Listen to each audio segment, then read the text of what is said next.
Hello दोस्तों, स्वागत है आपका हमारे चैनल हिंदी साहित्य क्लासेस में। दोस्तों, पिछली कक्षा में हमने हिंदी साहित्य के इतिहास के लेखन की विभिन्न पद्धतियों के बारे में और ऐतिहासिक ग्रंथों के बारे में विस्तार से जाना था।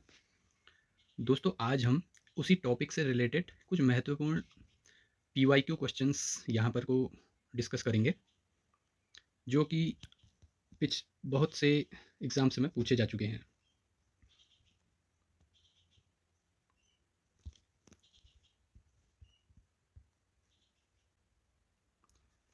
दोस्तों, यहाँ पे पहला प्रश्न है, हिंदी साहित्य के इतिहास लेखन की परंपरा का सूत्रपात किसने किया?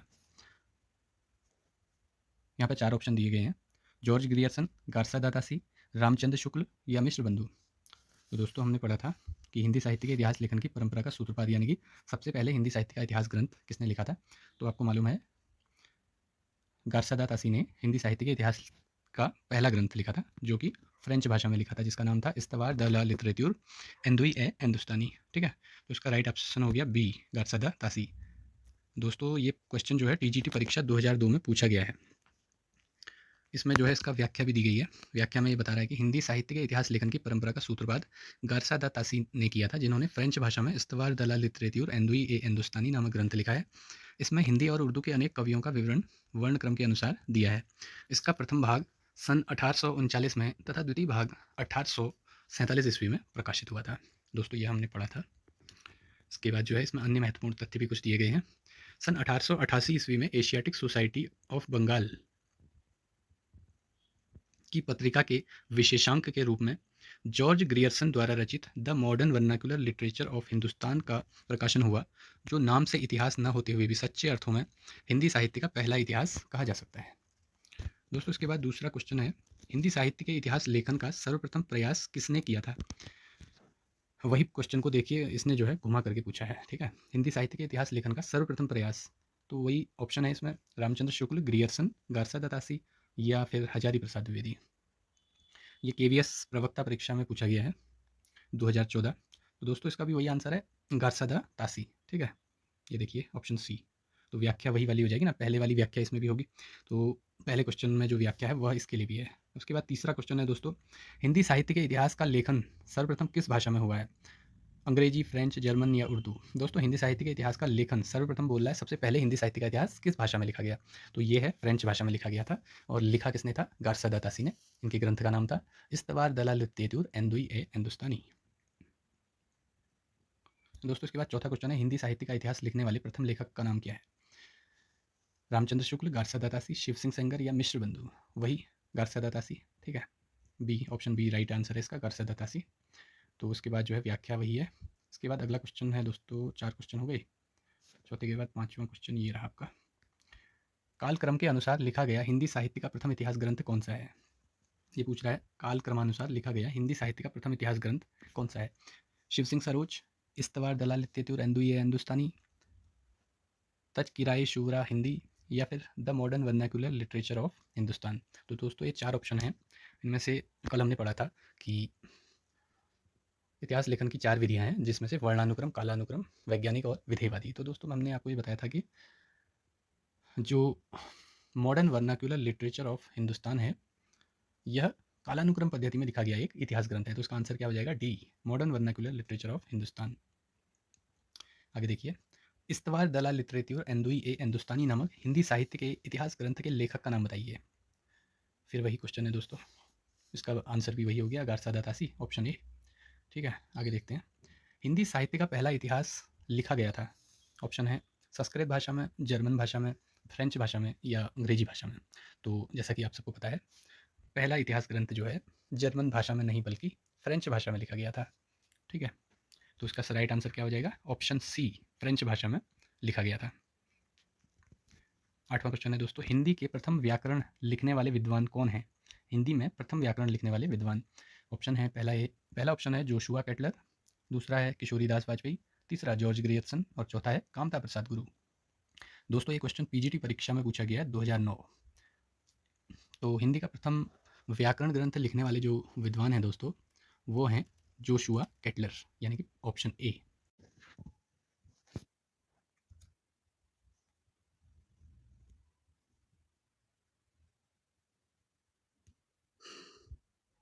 14वां क्वेश्चन है दोस्तों,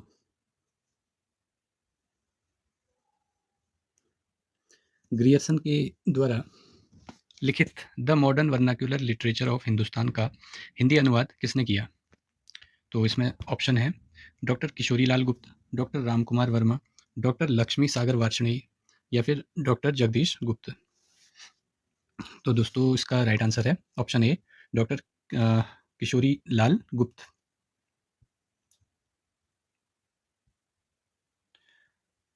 इसमें बताया गया है, इसकी एक्सप्लेनेशन में व्याख्या दी गई है। ग्रियर्सन द्वारा रचित the modern vernacular literature of Hindustan का हिंदी अनुवाद डॉक्टर किशोरी लाल गुप्त ने हिंदी साहित्य का इतिहास के नाम से किया है। अन्य महत्वपूर्ण तथ्यों में क्या बता रहे हैं? किशोरी लाल गुप्त का जन्म 1916 ईस्वी में भदोई, उत्तर प्रदेश में हुआ था। ये पंडित विश्वनाथ प्रसाद मिश्र के प्रमुख शिष्यों में से एक थे। गुप्त जी को विंध्य गौरव से सम्मानित किया गया था। किशोरी लाल गुप्त जी की रचना हिंदी साहित्य का प्रथम इतिहास हिंदी प्रचारक संस्थान वाराणसी से प्रकाशित हुई थी। किशोरी लाल गुप्त की अंतिम प्रकाशित रचना सूर सागर की टीका 4 भागों में लिखी गई है। तो अगला क्वेश्चन देखते हैं दोस्तों, the modern vernacular literature of Hindustan Hindi साहित्य के इतिहास ग्रंथ के लेखक कौन है? The modern vernacular literature of Hindustan, the modern vernacular literature of Hindustan Hindi साहित्य के इतिहास ग्रंथ के लेखक का नाम है George Grierson, Garcin de Tassy, William Wordsworth या फिर आचार्य रामचंद्र शुक्ल। दोस्तों इसका राइट आंसर है option A, George Grierson. George Grierson ने जो है the modern vernacular literature of Hindustan नामक ग्रंथ की रचना की है।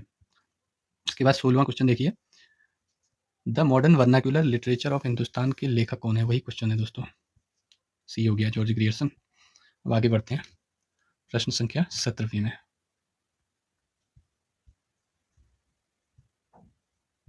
17वें क्वेश्चन में पूछ रहा है, डॉक्टर किशोरी लाल गुप्त ने इनमें से किस ग्रंथ का अनुवाद हिंदी साहित्य का प्रथम इतिहास शीर्षक से किया है? तो इसमें ऑप्शन है दोस्तों, ऑप्शन देखिए।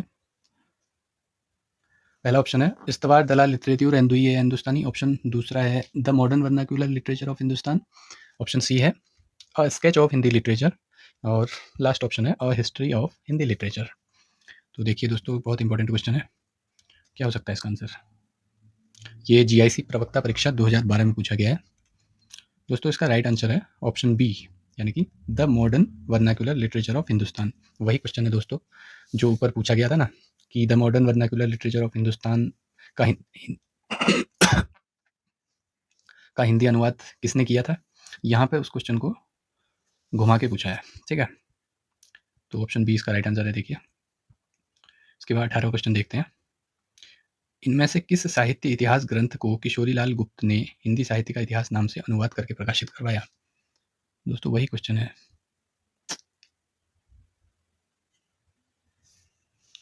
तो इसका आंसर क्या हो जाएगा? Option D.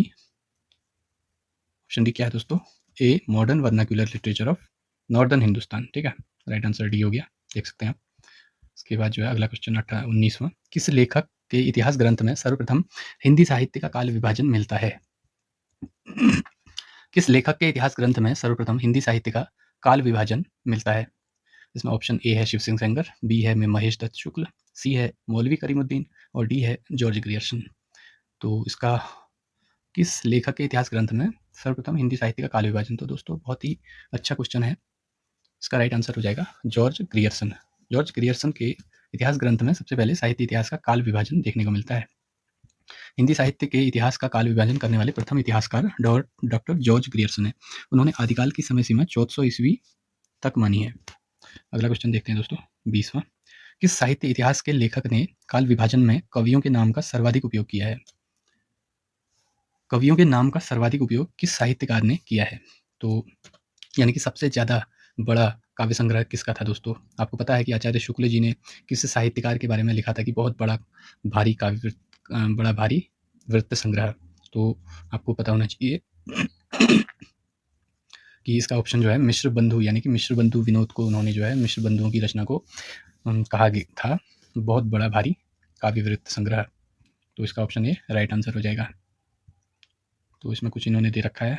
हिंदी साहित्य इतिहास की परंपरा में मिश्र बंधुओं ने अपनी रचना मिश्र बंधु विनोद में लगभग 5000 कवियों को स्थान दिया था, यानी कि 4591 शायद ऐसे कुछ था, जिसे 8 से भी अधिक कालखंडों में विभक्त किया गया था। इस प्रकार मिश्र बंधुओं ने काल विभाजन में सर्वाधिक कवियों का उल्लेख किया है। ठीक है, तो उसके बाद जो है दोस्तों अगला क्वेश्चन देखेंगे, क्वेश्चन नंबर 21वां ये रहा।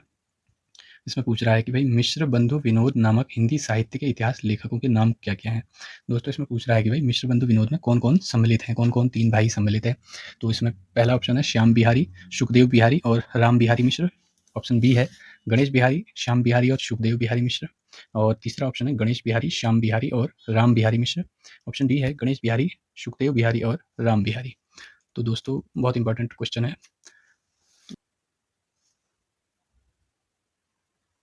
इसका राइट ऑप्शन है जो दोस्तों वो है ऑप्शन बी, गणेश बिहारी मिश्र, श्याम बिहारी मिश्र और सुखदेव बिहारी मिश्र। Option B. ठीक है, तो आगे देख, मिश्र बंधु विनोद नामक हिंदी साहित्य के इतिहास लेखकों के नाम गणेश बिहारी, श्याम बिहारी और सुखदेव बिहारी हैं।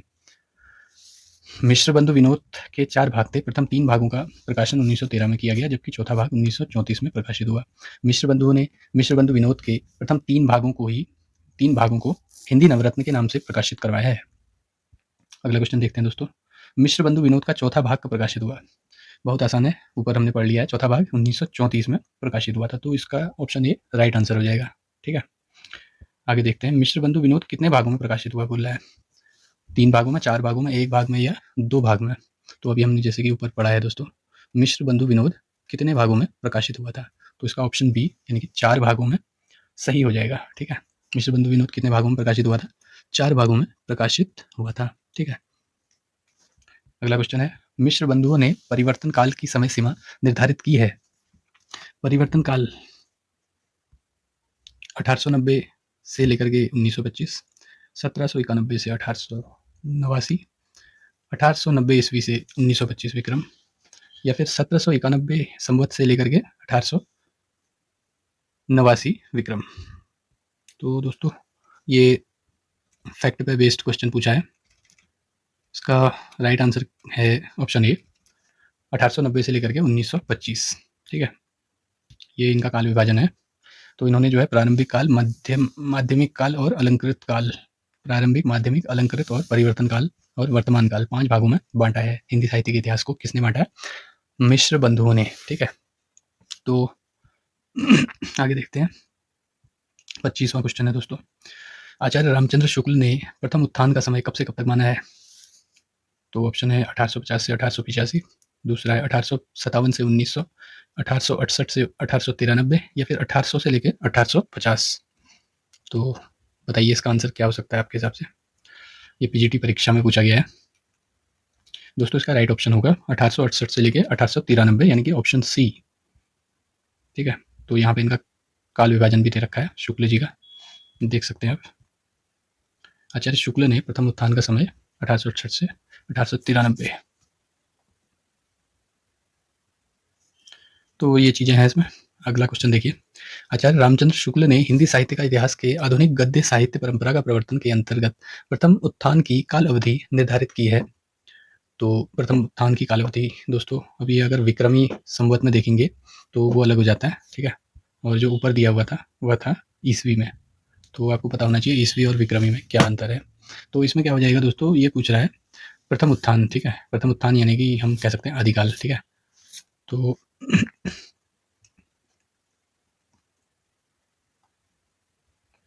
कितना होगा दोस्तों बताइए। इसका राइट ऑप्शन है ऑप्शन बी। ठीक है, 1925 से लेकर के 1950 विक्रमी तक। आचार्य रामचंद्र शुक्ल ने, इसके बारे में इन्होंने थोड़ा सा डिटेल भी दे रखी है। देखिए, हिंदी का प्रथम व्याकरण लिखने वाले विद्वान Johann Joshua Ketelaar Dutch East India Company के राजदूत बनकर भारत आए थे। उन्होंने अपने देशवासियों को भारत में व्यावसायिक सुविधा की दृष्टि से हिंदी का सामान्य ज्ञान कराने के लिए व्याकरण की पुस्तक हिंदुस्तानी ग्रामर लिखी थी, जो सन 1715 ईस्वी के आसपास प्रकाशित हुई। इस ग्रामर की रचना डच भाषा में की गई थी। डॉक्टर ग्रियर्सन ने अपने ग्रंथ लिंग्विस्टिक सर्वे ऑफ इंडिया में इस पुस्तक तथा उसके लेखक का संक्षिप्त विवरण दिया है।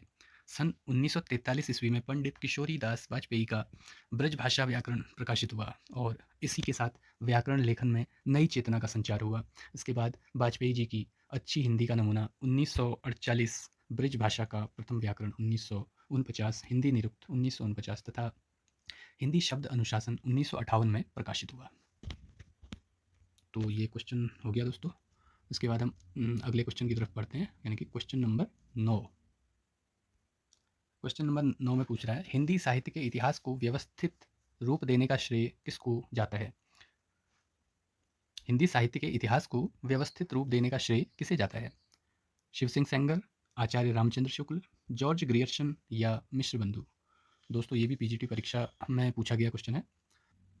दोस्तों व्यवस्थित रूप देने का जो श्रेय है वो जाता है आचार्य रामचंद्र शुक्ल को, क्योंकि इन्होंने जो है हिंदी साहित्य का इतिहास जब लिखा था तो इन्होंने जो है, सबसे बड़ी बात है, विभिन्न कवियों को जो उनकी विशेषताओं के आधार पर और विभिन्न साहित्य कालखंडों को विशेषताओं के आधार पर जो है विभाजित किया है। और सबसे बड़ी बात, इन्होंने जो है समय कालखंडों को जो है एक निश्चित समय दिया है। साथ ही दोहरी नामकरण की इन्होंने पद्धति दी है, बहुत इंपॉर्टेंट है। तो व्यवस्थित रूप देने का जो श्रेय है दोस्तों वह जाता है आचार्य रामचंद्र शुक्ल को। ऑप्शन बी राइट आंसर है।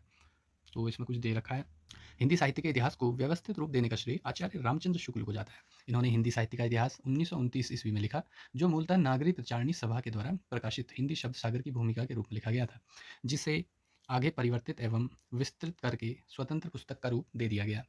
अन्य महत्वपूर्ण तथ्यों में ये बता रहे हैं कि शिव सिंह सरोज ने 1883 ईस्वी में लगभग 1000 भाषा कवियों का जीवन चरित्र उनकी कविताओं के उदाहरण सहित प्रस्तुत करने का प्रयास किया है।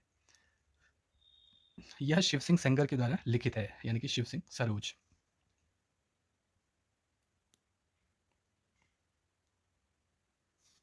उसके बाद अगला क्वेश्चन है दोस्तों, 10वें क्वेश्चन की तरफ हम बढ़ते हैं। 10वें क्वेश्चन में पूछ रहा है, रामचंद्र शुक्ल का हिंदी साहित्य का इतिहास मूलतः किस रचना की भूमिका के रूप में लिखा गया था? तो इसमें ऑप्शन है दोस्तों, पहला ऑप्शन है हिंदी कोविद रत्नमाला, दूसरा है हिंदी शब्द सागर, तीसरा है हिंदी विश्वकोश और चौथा है धर्मशास्त्र का इतिहास। तो जैसा कि आपको पता है, हिंदी साहित्य का जो इतिहास आचार्य रामचंद्र शुक्ल ने लिखा था दोस्तों, वह हिंदी शब्द सागर की भूमिका के रूप में लिखा गया था। हिंदी शब्द सागर एक प्रसिद्ध रचना है, इसकी भूमिका के रूप में लिखा गया था हिंदी साहित्य का इतिहास। आगे देखिए, आचार्य रामचंद्र शुक्ल के द्वारा रचित हिंदी साहित्य का इतिहास का प्रकाशन वर्ष क्या है? दोस्तों आचार्य रामचंद्र शुक्ल ने जो हिंदी साहित्य का इतिहास नामक ग्रंथ लिखा है, उसका प्रकाशन वर्ष यहाँ पे पूछ रहा है। तो ऑप्शन है 1917, 1918, 1919 या 1929। तो दोस्तों इसका राइट ऑप्शन है 1929। जैसे तो ये जो है दोस्तों दिल्ली केंद्रीय विद्यालय पीजीटी परीक्षा में पूछा गया क्वेश्चन है। इसके बाद अगला क्वेश्चन जो है दोस्तों, प्रश्न संख्या 13 की तरफ हम बढ़ते हैं। प्रश्न 13 में पूछ रहा है कि आंग्ल भाषा में लिखा गया हिंदी साहित्य का इतिहास, स्केच ऑफ हिंदी लिटरेचर के लेखक कौन है? दोस्तों आंग्ल भाषा में लिखा गया हिंदी साहित्य का इतिहास के लेखक कौन है? ऑप्शन ए है पादरी FEK, ऑप्शन बी है पादरी एडविन ग्रीव्स, ऑप्शन सी है गार्सा दातासी और ऑप्शन डी है जॉर्ज ग्रियर्सन। इसका राइट आंसर है दोस्तों ऑप्शन बी, पादरी Edwin Greaves. Sketch of Hindi literature, यह अंग्रेजी भाषा में लिखा गया हिंदी साहित्य का इतिहास है दोस्तों। ज़्यादा फेमस नहीं है, बट क्वेश्चन पूछा जा सकता है एग्जाम में। इसमें लिखा है आंग्ल भाषा में लिखा गया हिंदी साहित्य का इतिहास, sketch of Hindi literature, sketch of literature के लेखक पादरी एडविन ग्रीव्स हैं। पादरी FEK के द्वारा लिखित हिंदी साहित्य का इतिहास जो है a history of Hindi literature है, और the modern vernacular literature of Hindustan के लेखक जॉर्ज ग्रियर्सन है। ठीक है, तो ये रचनाएं भी पूछी जा सकती हैं एग्जाम में। दोस्तों अगला क्वेश्चन है, नागरी प्रचारणी सभा काशी की स्थापना हुई थी? इसमें ऑप्शन है 1910, 1893, 1800 और इनमें से कोई नहीं। तो इसका राइट आंसर है 1893। नागरी प्रचारणी सभा काशी की स्थापना हुई थी 1893 में। इसके बाद अगला क्वेश्चन है, हिंदी शब्द सागर का प्रकाशन किस संस्था ने किया था? ऑप्शन है इसके हिंदी साहित्य सम्मेलन, नागरी प्रचारणी सभा, इंडियन प्रेस या राष्ट्रभाषा परिषद। तो दोस्तों इसका राइट ऑप्शन है नागरी प्रचारणी सभा। हिंदी शब्द सागर का प्रकाशन नागरी प्रचारणी सभा ने किया था। अगला क्वेश्चन है,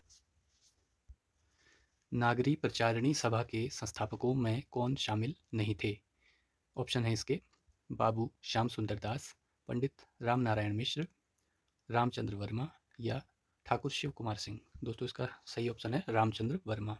ये नागरी प्रचारिणी सभा के संस्थापकों में शामिल नहीं थी, इनके अलावा बाकी तीनों शामिल थे। अगला क्वेश्चन है फोर्ट विलियम कॉलेज की स्थापना किस वर्ष हुई थी? ऑप्शन है 1800 विक्रम में, 1800 विक्रम संवत में, या 1800 ईस्वी में, या 1798 में, या 1802 ईस्वी में। तो राइट ऑप्शन है 1800 ईस्वी में। दोस्तों फोर्ट विलियम कॉलेज की स्थापना कलकत्ता में हुई थी। देखिए कलकत्ता में स्थापित फोर्ट विलियम कॉलेज के संस्थापक कौन थे? ऑप्शन है इसके जॉन गिलक्राइस्ट, सदल मिश्र, राजा शिव प्रसाद सितारे हिंद या रविंद्रनाथ टैगोर। दोस्तों इसका राइट ऑप्शन है जॉन गिलक्राइस्ट। अगला क्वेश्चन है सदल मिश्र की भाषा की विशेषता क्या है? ऑप्शन है इसके पूरबीपन, उर्दू की प्रमुखता, सहज एवं प्रभामयी भाषा या किस्सा गोई। दोस्तों इसका राइट ऑप्शन है पूरबीपन। सदल मिश्र जो है बिहार प्रांत के शाहाबाद जिले के ध्रुवडीहा गांव के रहने वाले थे। एक ब्राह्मण थे, शाकद्वीपी ब्राह्मण। इनके पिता का नाम नंदमणि मिश्र था। यह कलकत्ता के फोर्ट विलियम कॉलेज के हिंदुस्तानी विभाग में अध्यापक थे। सदल मिश्र का की प्रारंभिक शिक्षा जो है खड़ी बोली गद्य लेखकों का इसमें विशेष स्थान था। तो इस कारण जो है इसमें जो है ब्रजभाषा और पूर्वीपन जो है अधिक दिखाई पड़ता है। तो यहाँ पे इन्होंने बहुत कुछ चीज़ें बताई हुई हैं दोस्तों अन्य महत्वपूर्ण तथ्यों में, इसको बाद में देखेंगे। अगला क्वेश्चन है लल्लू लाल जी का सर्वाधिक प्रसिद्ध ग्रंथ कौन सा है?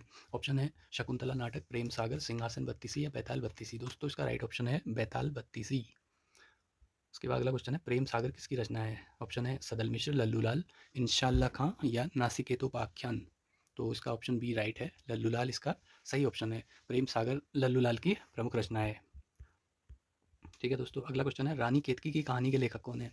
रानी केतकी की कहानी के लेखक कौन है? ऑप्शन है सदल मिश्र, लल्लू लाल, इंशाल्लाह खां या सदा सुखलाल।